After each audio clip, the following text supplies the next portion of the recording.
প্রথম কথা হচ্ছে এখানে আপনারা যেটা উল্লেখ করেছেন যে ছাত্র জনতার বিজয়কে পুঁজি করে মাজার দরগায় হামলা হচ্ছে। প্রথমত হলো যারা মাজার বা দরগায় হামলা করছে তাদের কোনো রাজনৈতিক পরিচয় নাই, ধর্মীয় পরিচয় নাই, সরাসরি এরা হচ্ছে সন্ত্রাসী। এদেরকে সন্ত্রাসী হিসাবে চিহ্নিত করতে হবে এবং এদের বিরুদ্ধে ব্যবস্থা নিতে হবে। আপনারা জানেন যে একটা ক্ষমতার পর পরিবর্তনের পর বহু মানুষ বাড়িতে বাড়িতে হামলা করছে, লুটপাট করছে।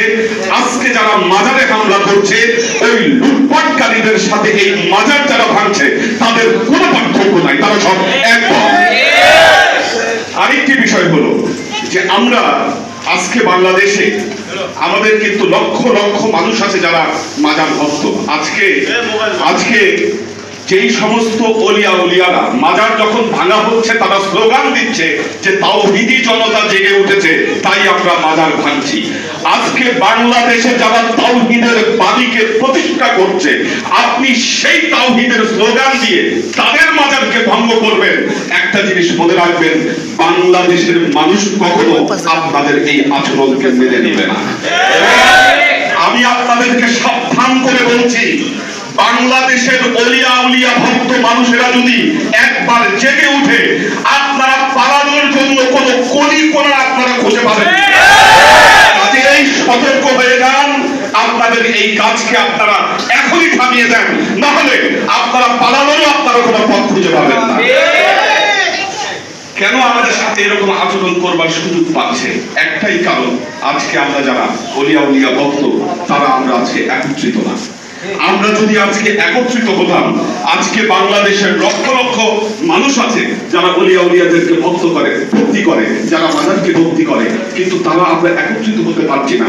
আজকে যারা মাজারের উপর হামলা করছে তারা দেখবেন তারা খুবই তাদের মধ্যে ইউনিটি আছে, ডাক দিলে একেবারে শত শত মানুষ চলে আসে। কিন্তু আমাদের মধ্যে আমরা যারা ওলিয়া উলিয়া ভক্ত দেখবেন আমাদের কিছু সমস্যা আমাদের মধ্যে আছে, কিছু ইগো সমস্যা কাজ করে। আমরা কিছু মতবাদের দোহাই দিয়ে একজন আরেকজনের সাথে বসে আমরা সমস্যা মনে করি। এইগুলোকে দূর করে দেওয়ার মনে রাখবেন যে মোক্ষম সময় হচ্ছে এটা। সমস্ত ভেদাভেদ ভুলে আমাদেরকে একত্রিত হয়ে যেতে হবে, নাহলে কিন্তু অস্তিত্বের উপরে হুমকি আসবে। আমি আমার কথা আর আমি দীর্ঘায়িত করবো না। একটা সুখবর দিচ্ছি, খুব শীঘ্রই আমরা যদি একত্রিত হতে পারি এটা তো আমাদের জন্য খুবই কল্যাণকর বিষয়। ইনশাআল্লাহ ভবিষ্যতে আন্তর্জাতিকভাবে যাদের মাজার রয়েছে, যারা ওলিয়া উলিয়াকে ভক্তি করেন, তাদের একটা সংগঠন হতে যাচ্ছে ভবিষ্যতে। ওআইসি যেমন একটা সংগঠন, ঠিক তেমনি ইন্টারন্যাশনালি যত মাজার আছে এই মাজারগুলোকে হেফাজত করার জন্য একটা ফর্ম আপনারা খুব শীঘ্রই দেখতে পাবেন। সেটা যখন হয়ে যাবে এবং যারা মাজার ভক্ত আছেন, যারা ওলিয়া উলিয়াদেরকে ভক্ত করেন, তারা যখন সেই প্ল্যাটফর্মের সাথে যুক্ত হবেন তখন আন্তর্জাতিকভাবে একটা শক্তি দাঁড়িয়ে যাবে।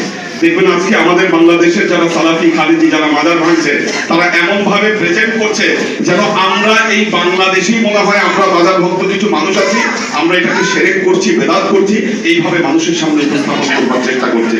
কিন্তু আপনারা মিডল ইস্টে যান, আপনারা যদি ইরানে যান, ইরাকে যান, দেখবেন লক্ষ লক্ষ মানুষ আছে, কোটি কোটি মানুষ আছে যারা মাজারকে ভক্ত করে, যারা মাজারকে ভালোবাসে, তারা মাজারকে জিয়ারত করে ধর্মীয় নিয়ত নিয়ে। আমাদের ব্যর্থতা এই জায়গায় যে আমরা এই ধর্মীয় যে অনুভূতিটাকে মানুষের কাছে আমরা সেভাবে পৌঁছে দিতে পারিনি। এর একমাত্র কারণ হচ্ছে আমাদের একতার অভাব। আমরা যেন একত্রিত হতে পারি, আল্লাহ আমাদের সবাইকে এই তৌফিক দান করুন। আসসালামু আলাইকুম ওয়া রাহমাতুল্লাহি ওয়া বারাকাতুহু।